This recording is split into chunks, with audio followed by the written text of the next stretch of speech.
Good morning, Western Hills. Once again, it's Dave Estes from Western Hills. We're glad that you are here and appreciate you being here on this morning. And hopefully God will bless you and give you a great day whenever you're listening to this devotional. Like I told you yesterday, we are doing just a short series on building bridges from heart to heart.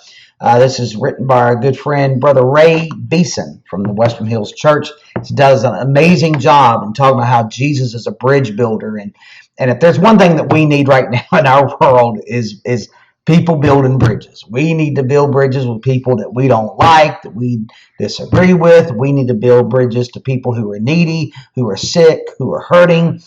We need to be building bridges within our own homes, with our sons, our daughters, our spouses, with our parents, our grandparents, whoever it is. Building bridges are very important. Brother Ray in chapter 2 starts off his chapter with this. He says, bridges. You never know when you might need to cross one. Through life, we keep crossing them long after we build them. I venture to say that you have crossed one in the past month, a bridge you long forgot you built. Bridges are important. We cross them every day. Figuratively, though, metaphorically, there are bridges that we build all the time, every single day, whether it's with your neighbor down the street or with a loved one that you know, with a friend, with a church member. There are bridges constantly being built, bridges that we are constantly crossing. Some of those bridges, though, we have torn down. Some bridges are very weak. Some bridges are not very stable. And Jesus was a master bridge builder. Brother Ray goes on in his chapter to say this. The Gospel of Luke tells of a journey our Lord made to his hometown of Nazareth. He went into the Sabbath meeting in the synagogue.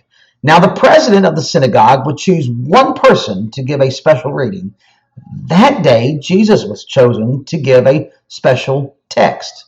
And so his text was this moving account from Isaiah. It says, the Spirit of the Lord is upon me. He has sent me to preach good news to the poor and mend together the broken hearts. Luke chapter 4, verses 14 through 22.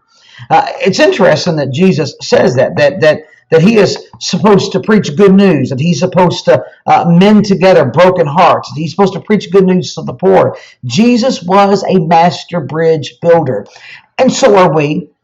There are things that you have done. There are things that I have done. There are bridges that I have built, influences that we've made, impacts on people's lives. And sometimes those acts are very small and insignificant, at least to the one that's building the bridge. To the one that's on the other side of the bridge, they can be a very powerful thing to do. For me personally, I've had people do small acts of kindness to me that may not mean hardly anything to anyone else, but to me, very important, very big. Brother Ray goes on and he says this in his chapter. We all can think of kindness rendered by others during some tragedy in our lives. Most of the time, these are small acts, but oh, how big they seemed at the time. It was a hospital scene. The woman wept intermittently. After some time and observation, the man approached and softly said, I'm so sorry. That made such a difference in that young lady's life. A widow went to her mailbox and drew out the letter. The name and the postmark were just vaguely familiar. The letter said, I was just thinking of you and the loss of your dear husband. Though months have passed, I know you hurt deeply. I love you. In the case of this widow, most people had grown accustomed to her husband being gone. She had not. Building bridges. Small acts of kindness. Words, a letter, a text, a phone call, inviting somebody to lunch, sitting with somebody at church, whatever it is. Seeing a neighbor who needs some help and you going across the street and helping that person. Being kind to the cashier at Publix.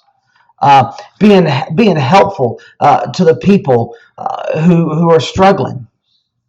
Giving money to the poor, helping the needy, preaching the good news to someone who doesn't know Jesus. Small acts of kindness, just a cup of cold water, but man, can it make a difference. Jesus was a bridge builder, and that's what he did. It says in Isaiah chapter 4, just like we just read, that he was sent there to preach the good news to the poor, to mend the hearts of the broken. So I'll leave you with two questions today. If you don't mind, respond in the comments, and I would appreciate it. We can have a little bit of discussion. Two things, just two questions. Question number one, I want you to think of a person in your life who has influenced you or who was kind to you, someone who built the bridge to you. Think of that. Think of that person. Give that person a name. Put that person in the Facebook comments if you don't mind. Tell us what that person did. But more importantly, pray for that person. Thank God for that person. That's question number one. Who is it that has built a bridge for you? Question number two. When and for whom have you built a bridge for? What act of kindness have you done? Who have you done it for? So, two questions. Who built a bridge to you? Who are you building a bridge to? It's very powerful. We're bridge builders. Brother Ray Beeson, building bridges from heart to heart. Western Hills, I love you. God bless you. I hope you have a fantastic day.